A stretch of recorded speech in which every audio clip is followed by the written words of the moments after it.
தொடரும் கொலை சம்பவங்கள் நிறுத்தப்பட வேண்டும். ஜனாதிபதி மாலைத்தீவு வெளியுறவு அமைச்சர் சந்திப்பு. தமிழர்கள் சார்ந்து ஒரு கூட்டு நிலைப்பாட்டை எடுக்க வேண்டும். நாகப்பட்டினம் காங்கேசன்துறை கப்பல் சேவை மீண்டும் ஆரம்பம். அமெரிக்க FBI இயக்குநராக இந்தியா வம்சாவளி காஷ் படேல் நியமனம். கொலை சம்பவங்கள் நடந்து வரும், கொலை கலாச்சாரம் இருந்து வரும் நிலையில் நாட்டு மக்களினதும் மக்கள் பிரதிநிதிகளினதும் உயிருக்கு பாதுகாப்பற்ற நிலை ஏற்பட்டுள்ளது என எதிர்க்கட்சி தலைவர் சஜித் பிரேமதாச நேற்று பாராளுமன்றத்தில் தெரிவித்துள்ளார். இதனால் சமூகத்தில் அனைவரும் கடும் நெருக்கடிக்கு ஆளாகியுள்ளனர். சட்டம் ஒழுங்கு அமைச்சர் இது குறித்து கருத்து தெரிவிக்க வேண்டும் என்று அவர் தெரிவித்துள்ளார். அவர் தொடர்ந்து கூறுகையில், பிள்ளைகள் மற்றும் ஒட்டுமொத்த சமூக பாதுகாப்பை உறுதி செய்யும் முறையான வேலை திட்டத்தை முன்வையுங்கள். நீதிபதிகளினதும் சட்டத்தரணிகளதும் பாதுகாப்பு கூட பாதிக்கப்பட்டுள்ளன. இது தொடர்பில் கவனம் செலுத்த வேண்டும் என அவர் தெரிவித்துள்ளார். பொருளாதார நெருக்கடியிலிருந்து மாலைத்தீவை மீட்டெடுக்க இலங்கையிடமிருந்து பாடம் கற்றுக்கொண்டிருப்பதாக மாலைத்தீவு குடியரசின் வெளியுறவு அமைச்சர் அப்துல்லா கலீல் தெரிவித்துள்ளார். ஜனாதிபதி அனுரகுமார திசாநாயக்கவை மாலைத்தீவு குடியரசின் வெளியுறவு அமைச்சர் அப்துல்லா கலீல் இடையில் ஜனாதிபதி அலுவலகத்தில் நேற்று முன்தினம் சந்தித்த போதே இதனை தெரிவித்துள்ளார் என ஜனாதிபதி ஊடக பிரிவு குறிப்பிட்டுள்ளது. கடந்த தேர்தல்களில் ஜனாதிபதி தலைமையான தற்போதைய அரசாங்கத்திற்கு கிடைத்த வெற்றி தொடர்பில் மாலைத்தீவு குடியரசின் வாழ்த்துக்களை தெரிவித்த வெளியுறவு அமைச்சர் தேர்தல் வெற்றிக்கு பின்னர் நாட்டில் ஏற்பட்டுள்ள மாற்றம் தொடர்பில் மகிழ்ச்சி வெளியிட்டுள்ளார். நாட்டில் ஏற்பட்ட பொருளாதார பின்னடைவின் பின்னர் வலுவான நாடாக எழுச்சியடைந்து வருவது தமக்கு ஆச்சரியத்தை ஏற்படுத்தியதாகவும், இதன் மூலம் மாலைத்தீவை பொருளாதார நெருக்கடியிலிருந்து மீட்டெடுக்க இலங்கையிடமிருந்து பாடம் கற்றுக் கொண்டிருப்பதாகவும் அப்துல்லா கலீல் சுட்டிக்காட்டியுள்ளார். மாலைத்தீவிற்கு உத்தியோகபூர்வ விஜயம் மேற்கொள்ளுமாறு வெளியுறவு அமைச்சர் இதன்போது ஜனாதிபதிக்கு அழைப்பு விடுத்துள்ளார். தமிழர்களுக்கான அரசியல் தீர்வு மற்றும் புதிய அரசியலமைப்பு உருவாக்கத்தை பொறுத்தமட்டில் அரசாங்கம் எமக்கான தீர்வு திட்டத்தை தரும் என்று எதிர்பார்த்து கொண்டிருக்க முடியாது.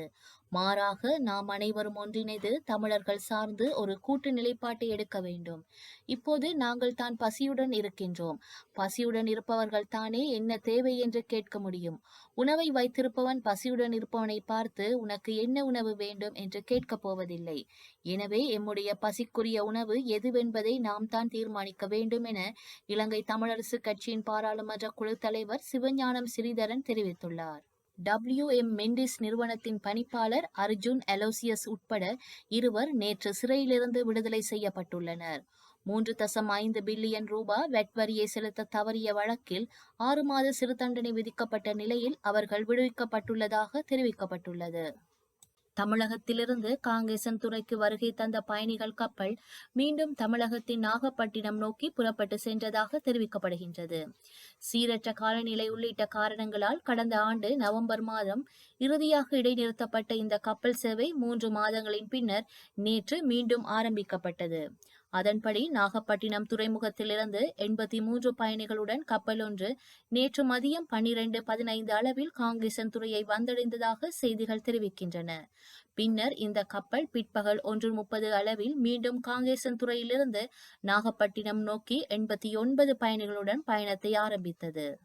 ஆரையம்பதியில் மைதானத்தில் விளையாடிக் கொண்டிருந்தவர்கள் மீது 5 பேர் கொண்ட வாள்வெட்டு குழு மேற்கொண்ட தாக்குதலில் 2 படுகாயம் அடைந்து வைத்தியசாலையில் அனுமதிக்கப்பட்டுள்ளனர். மட்டக்களப்பு ஆரையம்பதி மகா வித்தியாலய விளையாட்டு மைதானத்தில் விளையாடிக் கொண்டிருந்தவர்கள் மீது வியாழக்கிழமை மாலை 6 மணியளவில் 5 பேர் கொண்ட குழு ஒன்று வாள்களுடன் நுழைந்து தாக்குதல் நடத்தியதில் 2 படுகாயமடைந்த நிலையில் மட்டுப்போதனா வைத்தியசாலையில் அனுமதிக்கப்பட்டனர்.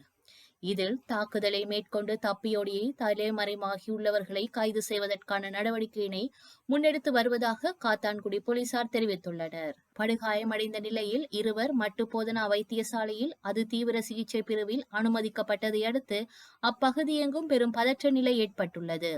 இதனை அடுத்து அங்கு தாக்குதலை நடத்திய வாள்வெட்டு குழுவினர் அங்கிருந்து தப்பி ஓடியுள்ளதுடன் கடந்த 1 வருடத்திற்கு முன்னர் கோவில் ஒன்றில் காயமடைந்தவர்களுக்கும் தாக்குதல் நடத்திய வாள்வெட்டு குழுவிற்கும் இடையே இடம்பெற்ற தகராதினை அடுத்து பழிவாங்கும் நோக்கோடு இந்த வாள்வெட்டு சம்பவம் இடம்பெற்றுள்ளதாக போலீசாரின் ஆரம்பகட்ட விசாரணையில் தெரிய வந்துள்ளது.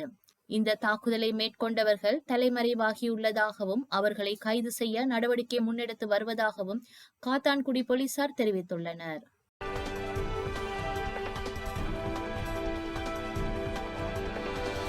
தெலுங்கானாவில் நாகர் கர்னூல் மாவட்டத்தில் அம்ராபாத்தில் சுரங்கப்பாதையொன்று இடிந்து விபத்து ஏற்பட்டுள்ள சம்பவம் பெரும் அதிர்ச்சியை ஏற்படுத்தியுள்ளது. இந்த விபத்தில் பணியில் இருந்த தொழிலாளர்கள் 30 பேர் உள்ளே சிக்கியிருப்பதாக தகவல்கள் வெளியாகியுள்ளன. இது குறித்து தகவல் அறிந்து சம்பவ இடத்திற்கு விரைந்த மீட்பு குழுவினர் இதில் சிக்கியுள்ளவர்களை மீட்டு வருகின்றனர். நாகர் கர்னூல் மாவட்ட கலெக்டர், தீயணைப்பு துறை அதிகாரிகள் மற்றும் மீட்பு படையினர் துரிதமாக மீட்பு பணி மேற்கொள்ள வேண்டும் என தெலுங்கானா முதல்வர் ரேவந்த் ரெட்டி அறிவுறுத்தியுள்ளார். மேலும் அவர் பாதிக்கப்பட்ட மக்களுக்கு அனைத்து உதவிகளும் செய்ய வேண்டும் என அதிகாரிகளுக்கு உத்தரவிட்டுள்ளார். இலங்கை கடற்படையால் பறிமுதல் செய்யப்பட்ட தமிழ்நாடு, புதுச்சேரி மீனவர்களின் படகுகளை ஏலம் விட இலங்கை அரசு நடவடிக்கை எடுத்துள்ளது. எல்லை தாண்டி மீன்பிடித்ததாக இலங்கை அரசால் நாட்டுடைமையாக்கப்பட்ட தமிழ்நாடு, புதுச்சேரி கடற்தொழிலாளர்களின் படகுகள் ஏலத்தில் விட முடிவு செய்யப்பட்டுள்ளது. கடந்த 2024ஆம் ஆண்டு பிடிக்கப்பட்ட தமிழகம், புதுச்சேரி கடற்தொழிலாளரின் படகுகளை 2வது முறையாக ஏலம் விடப் போவதாக அறிவிக்கப்பட்டுள்ளது.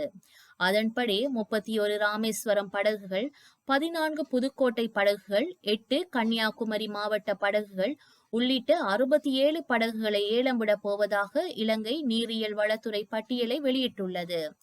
இது தொடர்பாக மத்திய, மாநில அரசுகள் ஏலத்தை தடுத்து கடற்தொழிலாளர்களின் படகுகளை மீட்க நடவடிக்கை எடுக்க கோரிக்கை விடுத்துள்ளது. அமெரிக்காவின் கொலராடோ மாகாணத்தில் விளையாட்டின் போது பனிச்சரிவில் சிக்கிய பனிசறுக்கு வீரர் பலியாகியுள்ளார். கொலராடோவில் ஸ்கெட்டுவா பெட்டோ பகுதியை சேர்ந்த சாரா ஸ்டெயின்வாண்ட் வயது 41 என்ற பனிசறுக்கு வீரர் ஒருவர் சில்வெஸ்டர் பகுதியில் பனிசறுக்கு விளையாட்டில் கடந்த பிப்ரவரி மாதம் 20ஆம் திகதியன்று ஈடுபட்டிருந்தார். அப்போது திடீரென்று அங்கு ஏற்பட்ட அவலாஞ்ச் என்று அழைக்கப்படும் பனிசறுக்கில் சிக்கிய அவர் அதன் இடிபாடுகளினுள் சிக்கிக் கொண்டார். இந்த சம்பவத்தின் போது சாராவுடன் பனிச்சறுக்கில் ஈடுபட்ட மற்றொரு நபர் அதிர்ஷ்டவசமாக உயிர் தப்பியுள்ளார். இதனைத் தொடர்ந்து பனிச்சரிவை கவனித்து கொலராடோ அவலாஞ்ச் இன்ஃபர்மேஷன் சென்டரில் பணியாளர்கள் எச்சரிக்கை விடுத்தனர். பின்னர் பனிச்சரிவின் இடிபாடுகளுடன் சிக்கிய சாராவின் உடலை மீட்கும் பணியில் மீட்பு குழுவினர் ஈடுபட்டதாக கூறப்படுகின்றது. கடந்த ஆண்டு நடைபெற்ற அமெரிக்க தேர்தலில் வெற்றி பெற்ற டொனால்ட் ட்ரம்ப் கடந்த மாதம் ஜனாதிபதியாக பொறுப்பேற்றார். அதற்கு முன் தனது புதிய அரசில் இடம்பெறவிருக்கும் அமைச்சர்கள் மற்றும் கேபினெட் அந்தஸ்தை கொண்ட முக்கிய அதிகாரிகளை அவர் அறிவித்தார். இதற்கிடையே அமெரிக்காவின் மத்திய புலனாய்வு அமைப்பான FBI-யின் இயக்குநராக இந்திய வம்சாவளியை சேர்ந்த காஷ் படேலை ஜனாதிபதி டொனால்ட் ட்ரம்ப் நியமனம் செய்திருக்கிறார். அவரது நியமனத்திற்கு ஜனநாயக கட்சி கடும் எதிர்ப்பு தெரிவித்துள்ளது. இந்நிலையில் FBI இயக்குநராக காஷ் படேல் நியமனம் செய்யப்பட்டதை அமெரிக்க செனட் சபை உறுதி செய்துள்ளது. வரலாற்றில் இன்று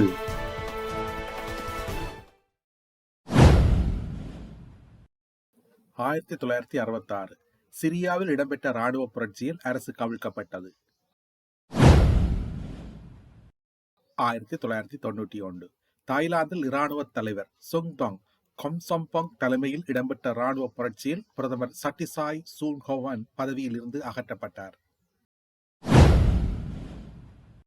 1997 ரஷ்யாவின் மீர் விண்வெளி நிலையத்தில் தீ விபத்து ஏற்பட்டது. 1998 மத்திய புளோரிடாவில் இடம்பெற்ற சுழல்காட்டில் 42 பேர் உயிரிழந்தனர். செய்திகளை உடனுக்குடன் தெரிந்து கொள்ள உடனே சப்ஸ்கிரைப் செய்து பெல் பட்டனை கிளிக் பண்ணவும். மேலதிக செய்திகளை தமிழ் தாய் இணையதளத்தில் பார்வையிடலாம்.